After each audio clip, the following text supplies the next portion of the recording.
Peace, what's going on, y'all? It's your man, Guru. I'm in the house with my partner, super producer Solar, repping that 7 grand, Jazz Bataz and all that. Yo, you're locked right here on Reelblack TV. Don't touch nothing. Let me tell you back. Let me tell you back. Let me tell you back. Join the crowd. Lights, camera, action, it's on. New black film revolution born. Movers, shakers, big and little filmmakers. Let's make a movie today, see where it take us. Halle Berry, Denzel, and Jamie. Terrence Howard, Mike D, and Spike Lee. Brand new filmmaker born every day. Put a camera in his hand and let him lead the way. Let me get an Oscar.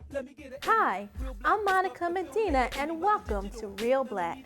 Last March, Reelblack had the privilege of hosting the Philly premiere of How to Eat Your Watermelon in White Company and Enjoy It, the definitive documentary on the life of independent film maverick Melvin Van Peebles was just released on DVD. We traveled to Brooklyn to meet up with the film's director, JOE ANGIO, for this exclusive sit-down interview. We started shooting the film we shot a mini DV, and this was new then, you know? There were these electronic stores, Nobody Beats the Whiz, but they had this program, or not even a program, a sales policy where you could buy the camera and return it within a week. So I bought a camera on a Friday, returned it on Sunday after the shoot, and did that for the first couple shoots. And that was how we started financing the film initially. And after a few shoots into it, we were like, you know, we can do this.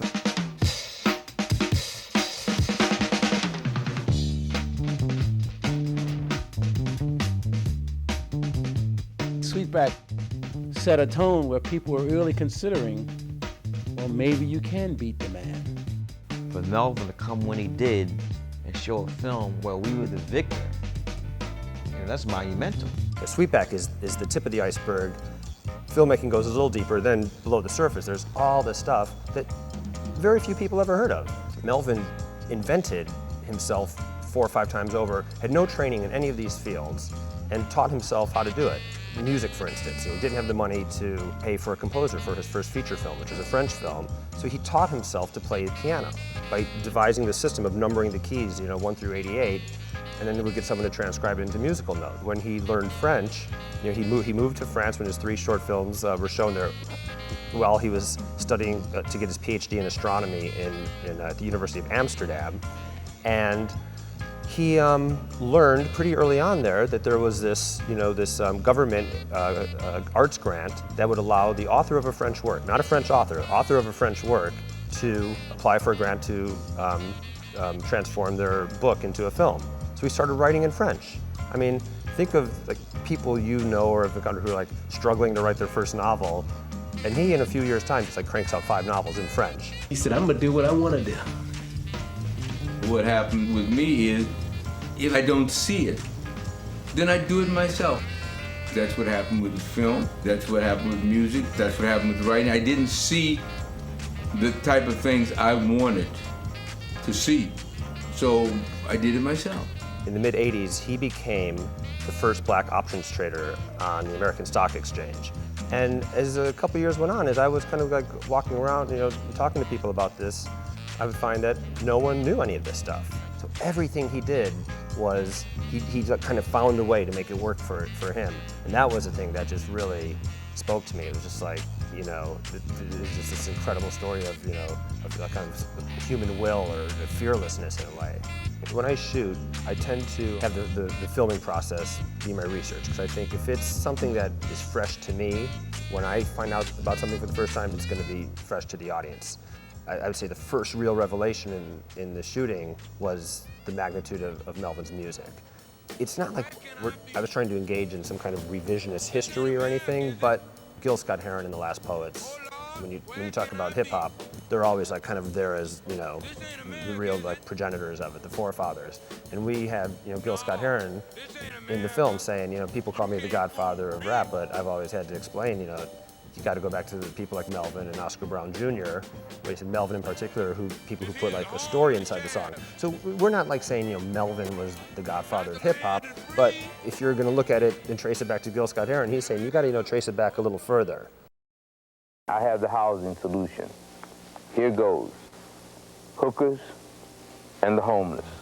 if there's ever a day where I'm really serious about this. If there's like when I just kind of like feel like, man, I just don't feel like doing this or doing that. He kind of can get me out of bed, you know, to go and try to. There was just no quit in him, and he's, you know, and he didn't have the even obvious advantages that I have growing up or anything, and it's just a real. He's just, like I said earlier, this sort of this epitome of fearlessness. Because we all are, the biggest obstacles we have are ones we create for ourselves, you know. And not to mention the legitimate ones that are out there, but the biggest ones are ones of our own making. And he doesn't even acknowledge them, you know. So anytime I kind of feel a little lazy or something, I think of him and of how, you know, he would have he would be not respecting me right now if I was give into this.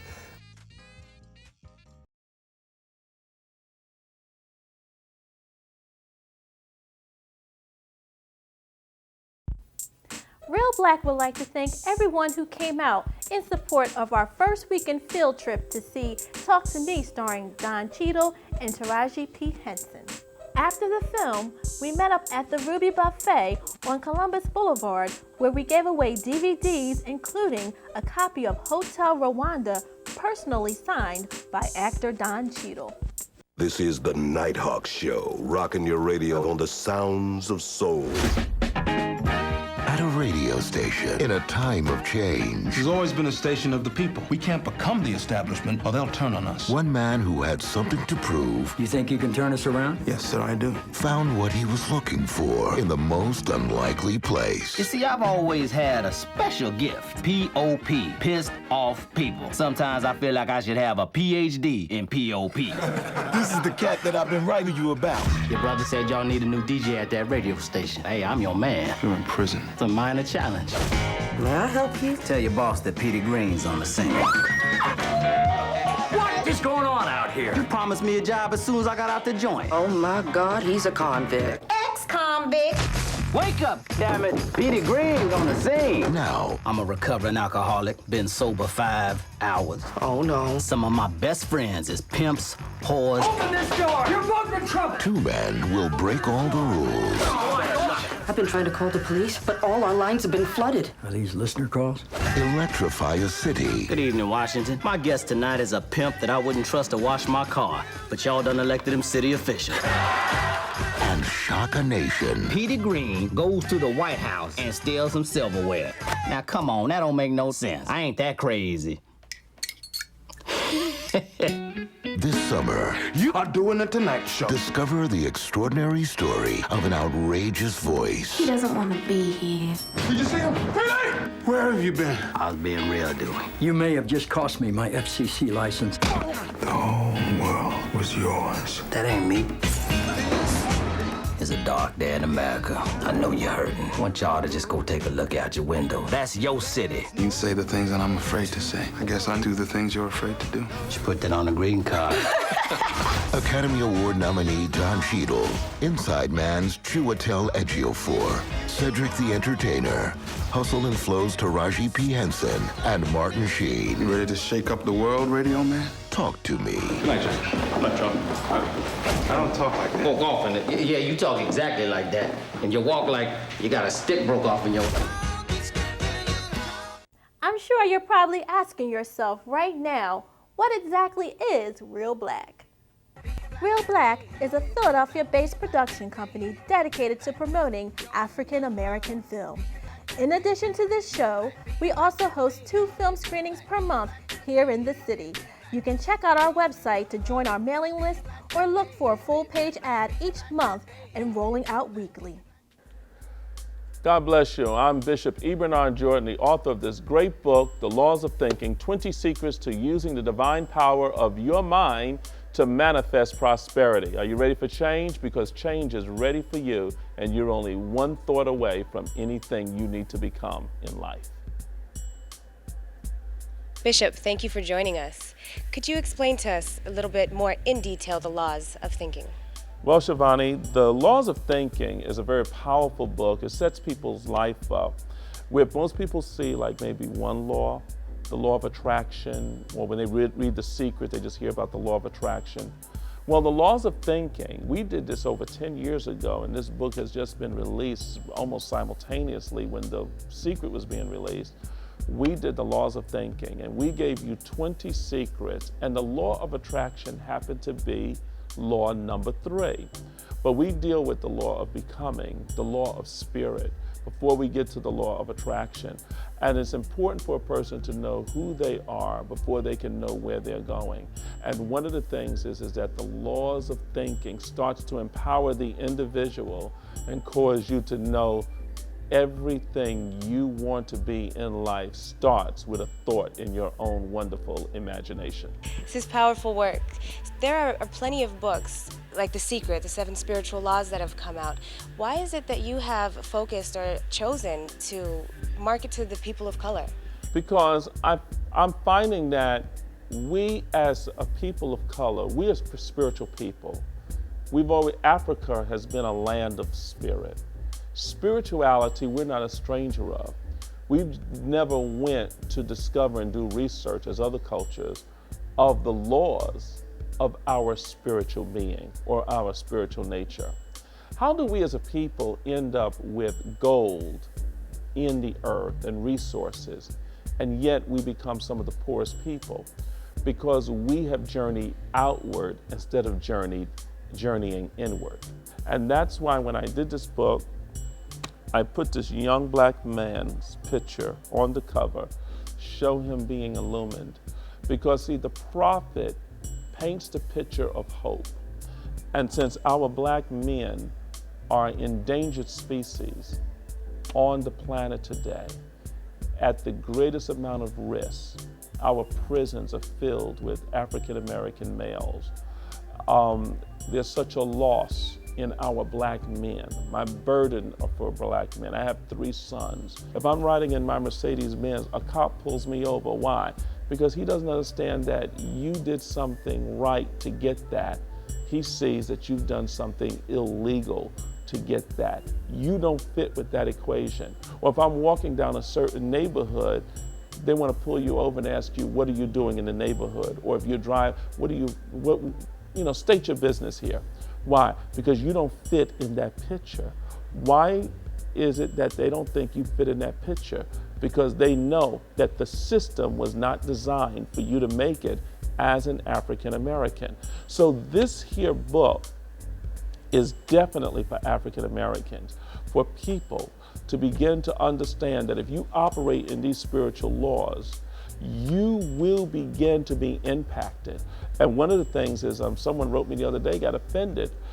He says, you offend the working class in here. And I says, most definitely, because we teach people, do not become a slave to a wage.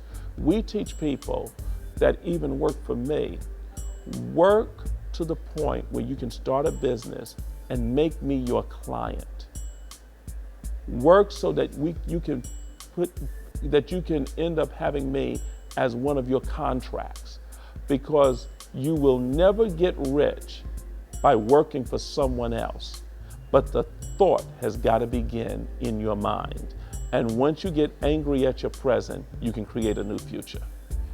Visit our website today for details on how to win this book personally signed by the author. For the past 35 summers, the Robin Hood Dell has been a North Philadelphia mainstay, consistently bringing some of the top names in jazz, R&B, and gospel to the city for a series of affordable concerts under the stars. This summer proves no different, with guests like Patti LaBelle, Kindred the Family Soul, George Clinton, and Aretha Franklin scheduled to appear. Remember, tickets are still available for all shows, but are going fast. Call 215-685-9560 for more information. Reelblack strives to be #1 in everything that we do. This summer, we're giving you the chance to be part of the Reelblack experience and maybe win a set of CDs celebrating #1 hits, courtesy of Universal Music. Simply visit our website and click on the #1's icon on our homepage to join our mailing list between now and September 1st. One lucky winner will be chosen to receive this set of 6 CDs from the just-released #1 series from Universal Music Enterprises. This is over an $80 value that could be just a click away when you join our mailing list. Please only enter once. Duplicate entries will be discarded and winners announced on or about September 12th. Boston-based MC Guru may best be known for his Jazzmatazz series, which brought classic jazz artists into the hip-hop idiom. Now working with super producer Solar, I recently had a chance to speak with the pair before their performance here in Philadelphia at the World Cafe Live. Yo, what's going on? What's going on? We had sound check just bugging out. This is my man, High Power, Philly Zone. Okay? 7 Grand Records. Also his partner, K Born.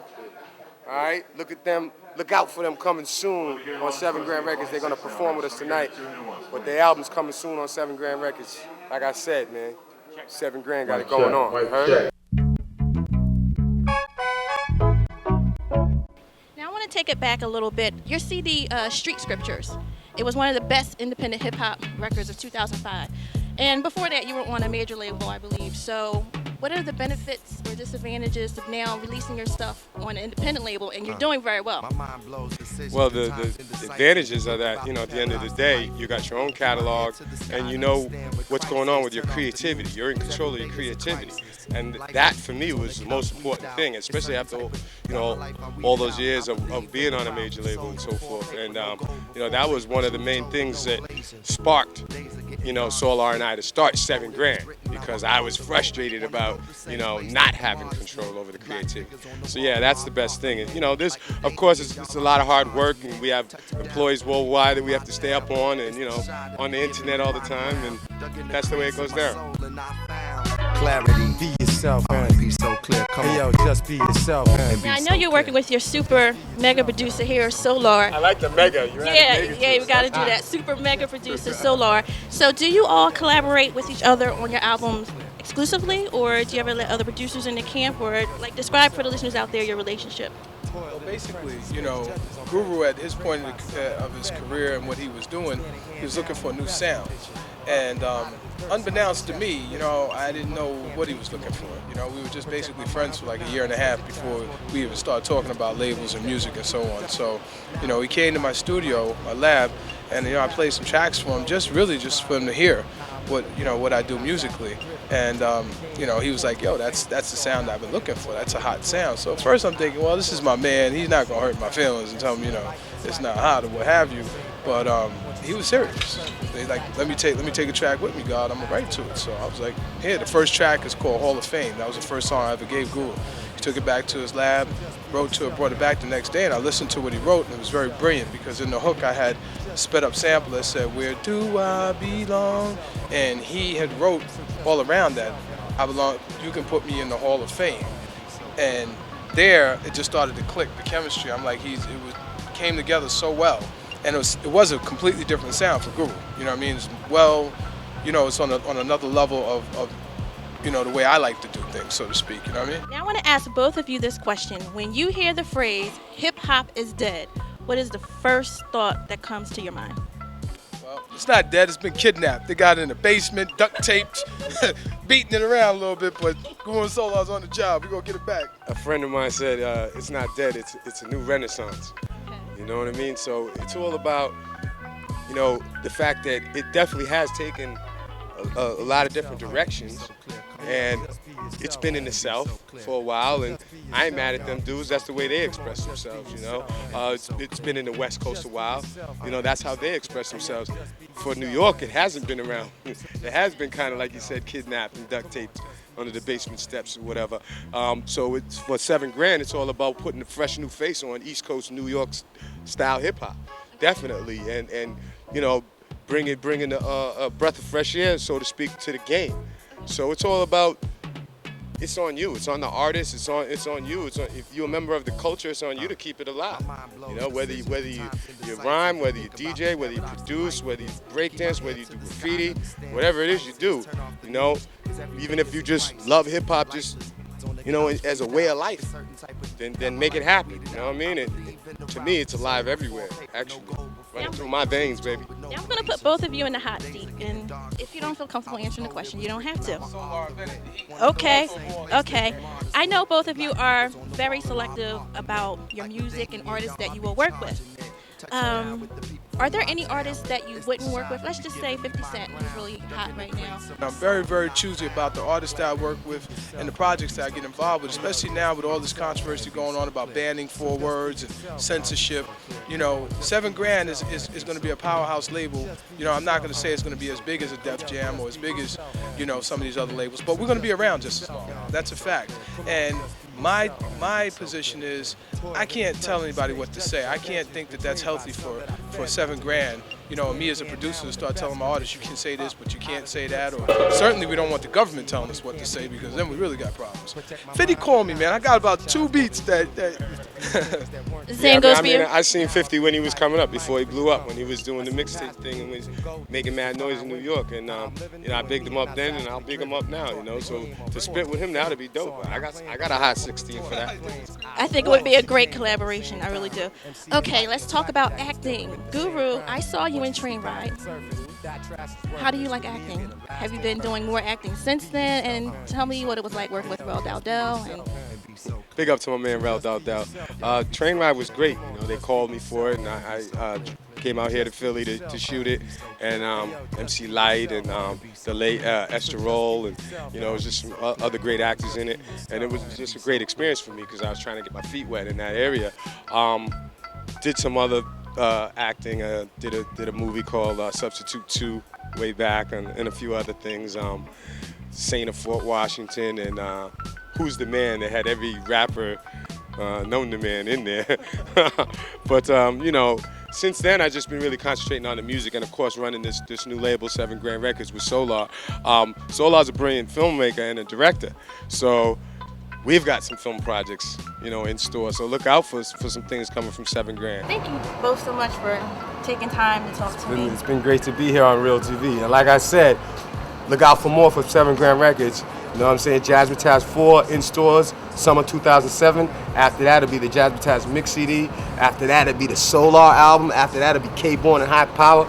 All kind of things coming from 7 Grand. Check us out at www.myspace.com, Guru 7 Grand, or myspace.com/Solar 7 Grand. Peace, and keep it locked right here on Reelblack TV. What? Two legends. We're going to end today's show with a highlight performance from the Robin Hood Dell's Essence of Entertainment Summer Concert Series. Thanks for watching, and we'll see you right here in 2 weeks. This was the first single off of our latest album, entitled The Question, Where Would I Be? Take a listen to Patty in the afternoons, and she might play it for you. Come on. Hey, I just want to ask a question.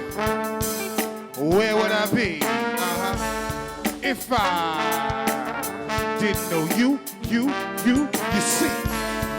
Hey, who would I be, baby, if I didn't know you? Who would I be if I didn't know you? Didn't know you, baby. Where would I be if I didn't know you? Didn't know you, sugar. Where would I be if I didn't know you? Didn't know you, baby. Yeah. If I didn't know you.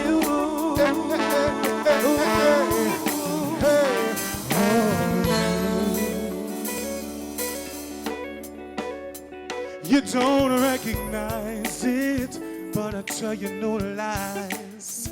Said you're the reason why my life has turned right. And every day I'm thankful. At times I don't show you, but my world would be incomplete if I didn't know. If I didn't know you. If I didn't know you. Where would I be if I didn't know you? Where would I be if I didn't know you? If I didn't know you, didn't know you, didn't know you, baby. Where would I be? Where would I be?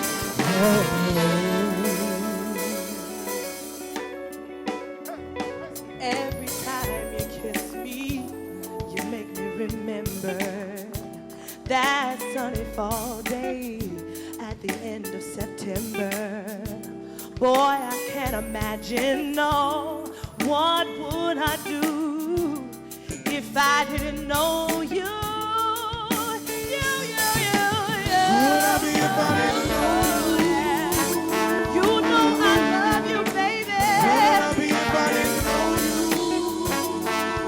you? My heart would be broken. How would I be if I didn't know you? I don't wanna think about it. Would I be if I didn't know you?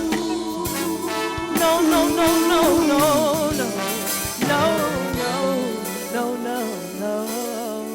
Well, Oh, I be, yeah, yeah. baby, where would I go? What I do? What I see?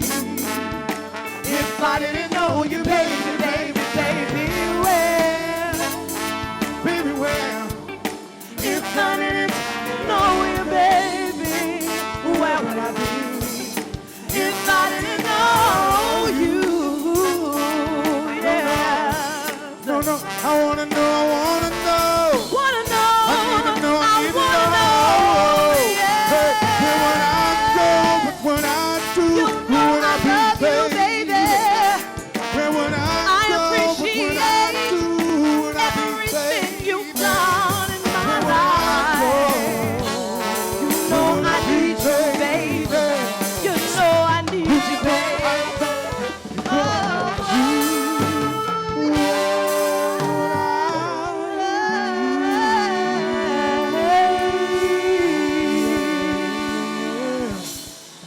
Yeah.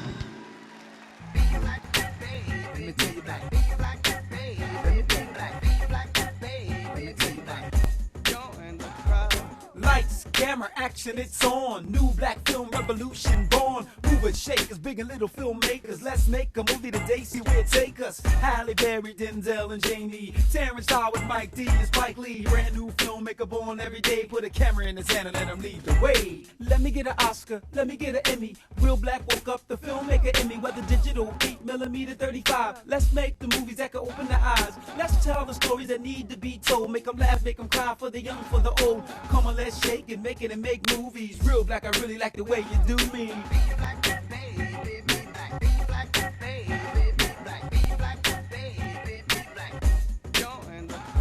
Real Black, keeping the movie stacked. Give you quality and make it keep coming back. Whether you're large or you're independent. Real Black, the Philly film establishment.